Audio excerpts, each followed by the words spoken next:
Thank you, Professor Beard. Show a couple of others because I had the fortune to contribute to a world first on adventure tourism.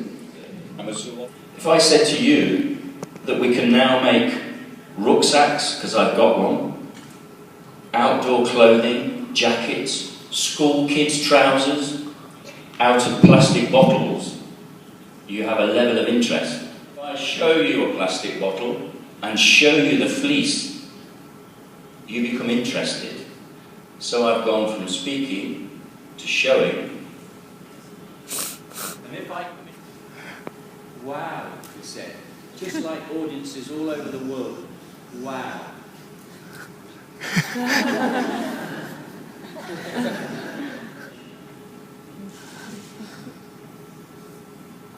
There's more to this than you think. It's the same as the giraffe effect. So how do we engage people? The truth is, the raw truth is, the only way we communicate is through the senses. And we all know about habituation. When we get tired of one sense, when we get tired of death by PowerPoint.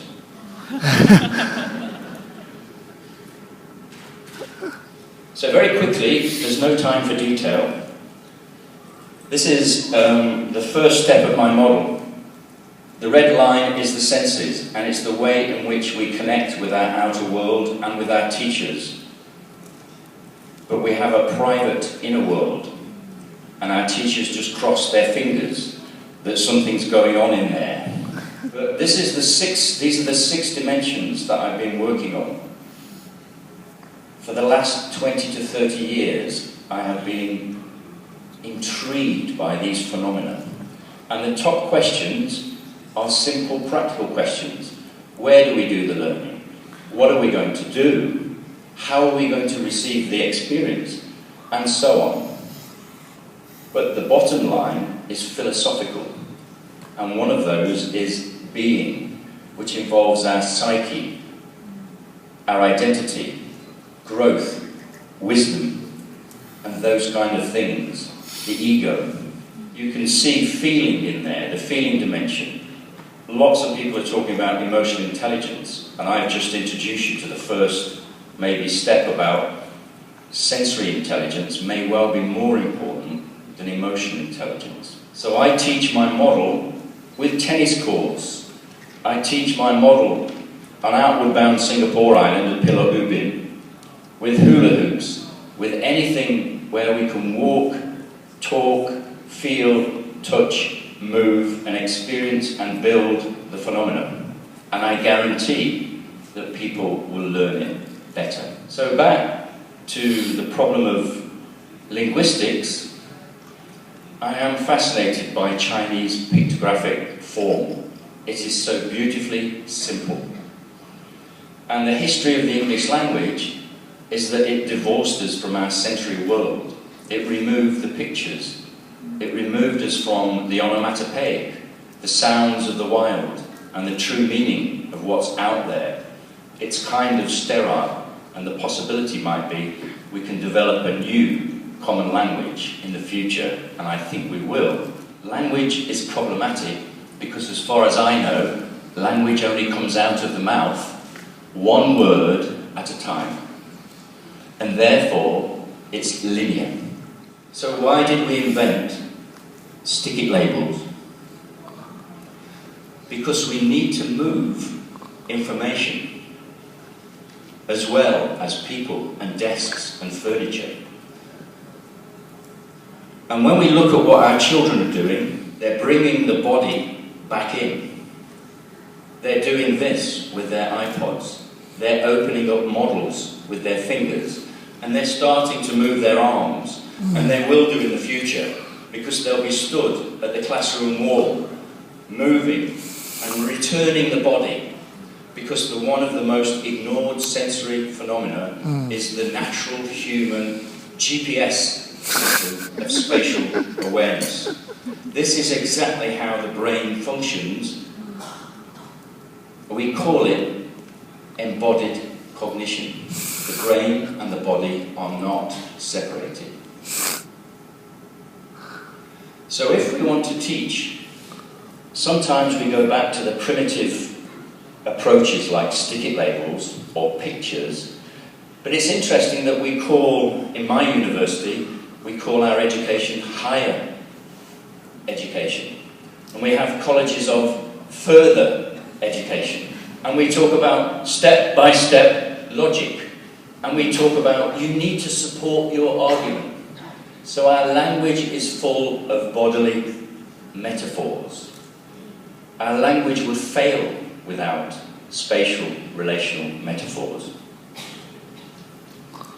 If I, as I did yesterday, tipped all of these commercial products onto the floor, and by the way, my rucksack, which is made of plastic bottles, also has a solar panel in it, and I tip out maybe 100 of these, we start with a mess.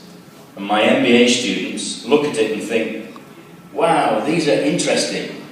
And they pick up the belt that's been made from an old bicycle tyre, and they pick up the jewellery that's been made from a bottle top, but they don't make sense of it. And the secret is, in higher education, you have to have higher thinking. It's no good just playing or just getting information. That's easy, and our kids can get information quicker than we can. So how do I help them? I give them lots of arrows. And we start to look at patterns and relationships, and we start to develop conceptual thinking. And this is the best way to teach something quite complicated called industrial ecology. Try teaching it with words. It doesn't work. Because there's a strong relationship between learning and forgetting.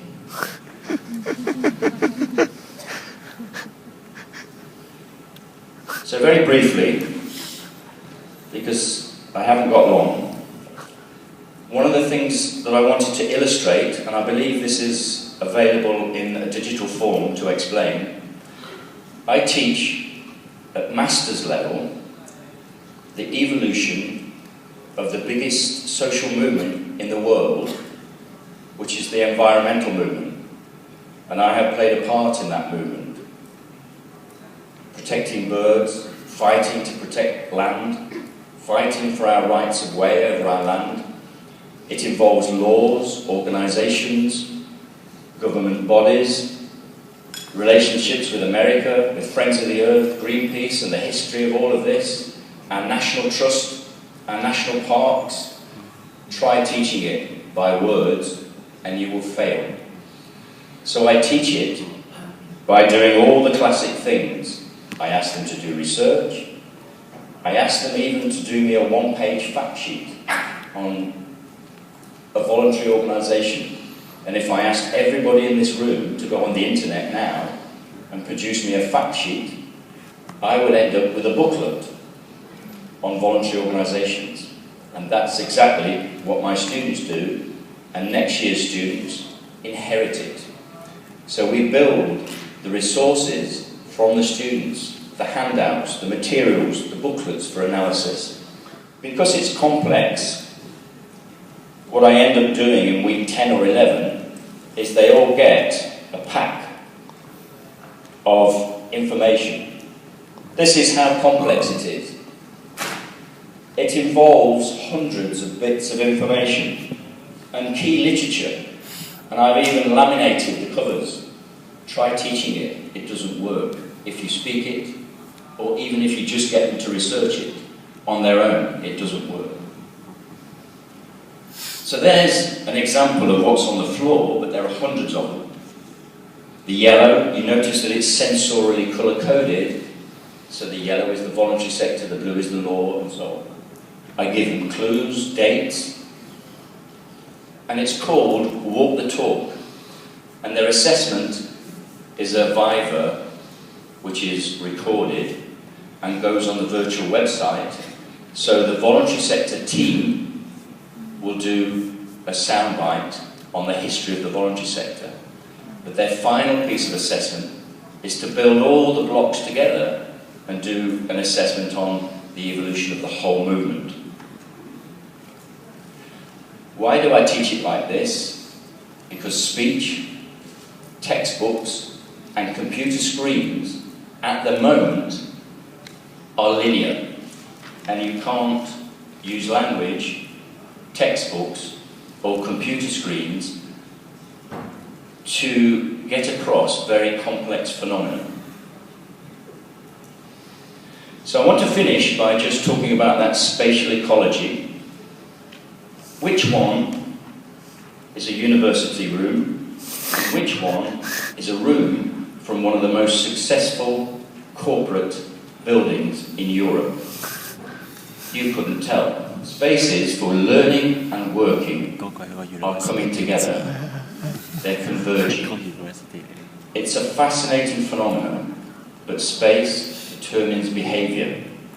And we're beginning to realise that in the universities, the workplace and our schools, we have to radically think space and not let the architects design it for us. So, I'm afraid you can't have a copy of this one, because it's confidential. It's Britain's terrorist monitoring centre. It's our global cyber monitoring unit called GCHQ. Hush-hush, secret, but a few years ago they flattened the building and rebuilt it, and it looks like a football stadium because around the outside is something called the street. And the street has no shops, but it's all about the speed of social interaction. It's about pulling people out of their offices, and that's what we need to do with teachers and lecturers. We need to recognise that space affects behaviour, and I can tell you that our cyber monitoring system in this building is much more effective. Notice how we even used to manage our wars with the war room. We move ships around with our hands. Why?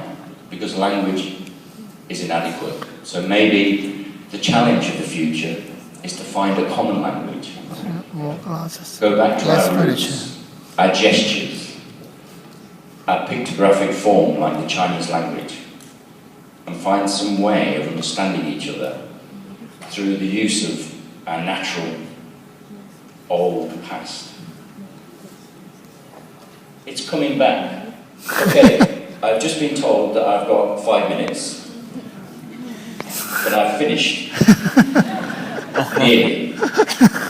This was in Shenzhen, running a program, and at the end of the program I found this man on the grass outside, lying underneath the flip chart sheet, and I thought, maybe I've overdone it. Maybe I've given him too much information. Now, I did put a slide on the end, and again, it's not going to be reproduced on the official site, because it's not really a Singaporean thing or an Asian thing to do this, but I'm very proud of what you're about to see.